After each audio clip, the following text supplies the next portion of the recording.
If you haven't heard the good news, you can buy a menstrual cup or other menstrual products with your health savings or flexible savings accounts. So if you have one of these, you can go to a store or be reimbursed for one of these. If you have insurance, you probably have something called a health savings account or a flexible spending account. If so, you have a debit card that you can use for qualifying purchases for your healthcare needs.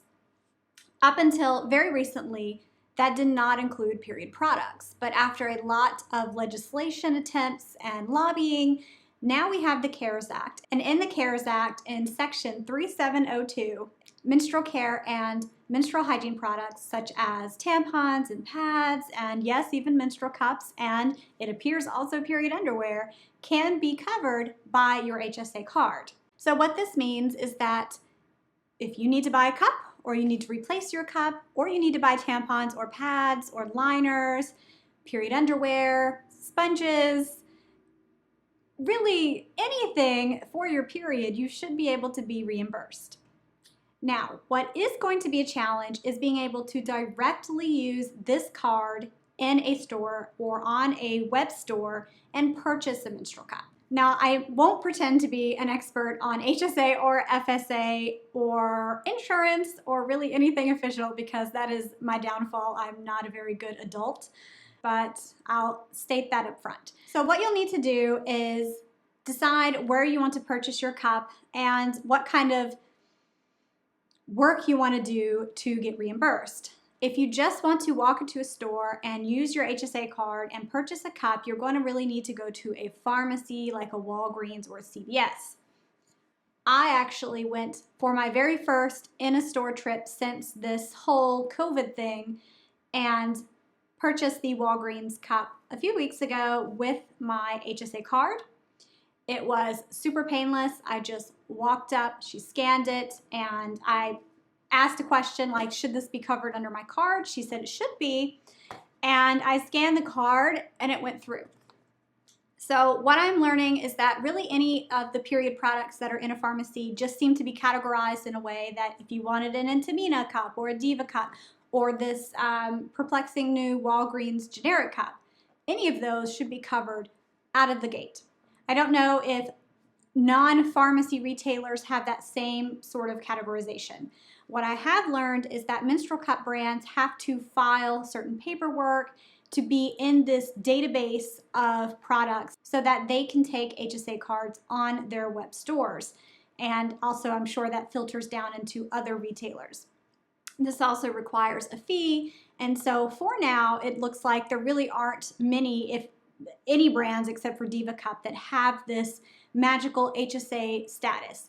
In fact, if you go to Amazon.com, if you search for menstrual cups or menstrual products, and then you check a little box that says HSA approved, FSA approved, it will filter those results that you can use your HSA or FSA spending accounts on, but only the Diva Cup shows up. So we do have a little ways to go. Since this is such a new thing, it does look like it will take time for some of the other brands to catch up. So more of the boutique brands like Hello Cup or Salt Cup or Kind Cup or Dot Cup or whoever, those are going to take some time if they even decide it's worth it. Now, for you, you can still buy any of those menstrual cup brands and be reimbursed. It's just the process of saving your receipts and submitting a reimbursement request or reimbursing yourself, however your plan works, and make sure you keep that receipt for your tax records just in case you get audited, because you do want to be able to prove that you were spending your flexible spending funds on actual products that qualified through their long list of what is qualified and that you did not tell a little white lie on your records. One of the other things that I've learned through different community members who have gone through this process already is that a lot of the representatives who are pushing or handling these requests and saying, oh, yep, this is good, you can be reimbursed, everything's fine. And again, this depends on how your plan works. I don't know if every plan oversees this because it also looks like some of it is just a self honor system where you reimburse yourself and say, yeah, that was medical, and then if you get caught, you're in trouble.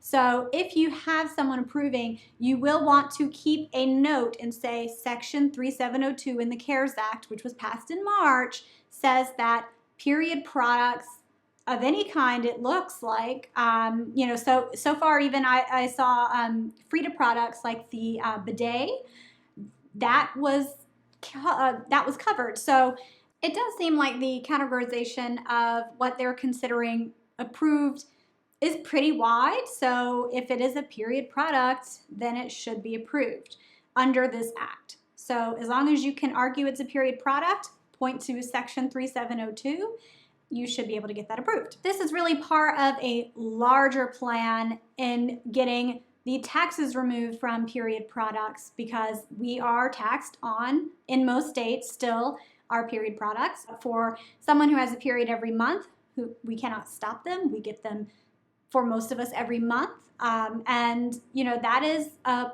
product we have to buy whether we want to or not, and whether we have the funds or not. And since we don't have a free for everyone system, this can make it a little easier for a lot of people to get a menstrual cup if you have the money in your flexible spending accounts that isn't already allocated for bigger medical expenses. But you know, it really depends. Sometimes at the end of the year, we're like, oh my gosh, we didn't spend anything in our accounts. And sometimes we have bigger expenses. Like my son is getting braces next week. So that is going to immediately suck up any and all of our spending account funds. So hopefully this is a smaller part of a larger initiative. And we're seeing in countries like the UK, where we are giving all students access to free period products, which includes cups. That was a Moon Cup initiative.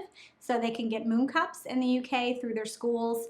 And then New Zealand, so the Prime Minister of New Zealand, Jacinda, who is someone who is, I'm sure, in her lifetime experienced periods, she just recently started the work to get period products provided to schools in all of New Zealand. So it's starting small, and they're going to expand it to everywhere. So these are just, again, really exciting developments for period equity. Since this is a somewhat of a informational, not super fun, not like the Amy Cup video, which everyone seemed to really enjoy watching me torture myself, so I guess I should do that more often. I did actually want to show you the Walgreens generic cup, because this is the first store-branded generic menstrual cup that has ever been released. Now, a lot of people in Canada got all up in my DMs when I said this, because they know of a generic cup that is also a kind of a Diva Cup knockoff called Life, but that is sold in multiple pharmacies and different stores. This is the first that actually has Walgreens on it. So, you know, this is opening the doors for a Publix cup or a CVS or a Kroger. And, you know, a lot of stores have their versions of everything. They have their acne cream, they have their baby diapers and whatever. So what this looks like from the outside is ridiculous, and everyone is terrified because it looks like this weird bowl shape. You know, quickly talking about the box, Walgreens labels menstrual cups like they are dangerous and not to be used by everyone. So it says ages 18 to 30 for small size, and then medium is over age 30 or heavy flow. So it's basically implying if you're under 18, you cannot use a menstrual cup. This is false. Don't let any packaging tell you that. You can use a cup at any age. So they say, please consult a doctor before use, but they do say no more than 12 hours, which is standard. And of course, gives you a lot of these ingredients lists that don't typically appear on normal menstrual cup brands or even boutique brands, things like that. So one menstrual cup.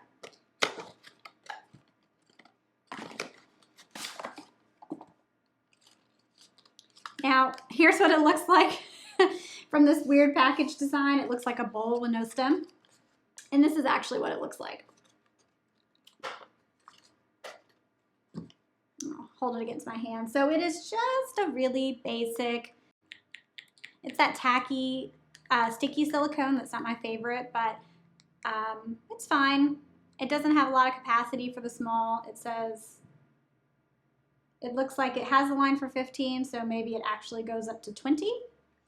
And then a flat regular stem. So it looks a lot like a very tapered lunette, really basic shape. nothing fancy. This is $30. I forgot to say that. $30 for a very basic generic cup.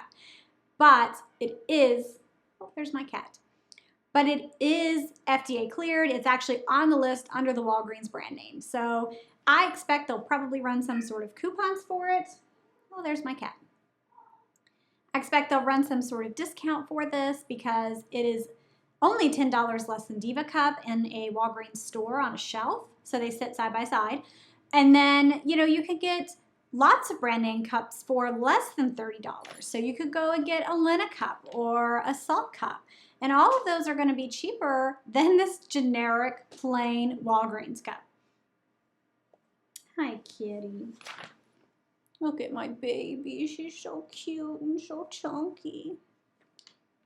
Anyway, I think that's everything I needed to address in this video. I just wanted to give people an idea, if they haven't already heard, that you can get menstrual cups covered through your flexible spending accounts, which is exciting news for people who need a cup or who want to try a cup and haven't had the funds, or who need to replace a cup.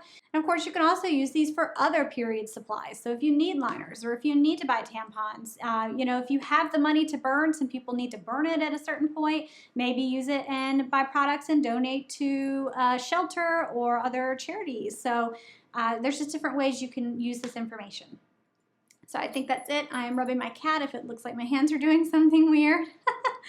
If you haven't already, please make sure you subscribe to Put a Cup in It here on YouTube so you can get more of whatever this is. And find us on all of our social media channels. We're at Put a Cup in It, @Put a Cup in It. If you need or want help with your menstrual cups, or hey, maybe you have questions about how to do this whole HSA thing, find us in our group on Facebook. It's a private group. Look for Put a Cup in It Community and join us there. We'd love to have you. Thanks so much. Bye. Did you know? No. For feminine, nope, don't, nope. I know they say that, but I'm not going to say that. Go to salt.com or, wow, can't think of any other brands. Got a blank.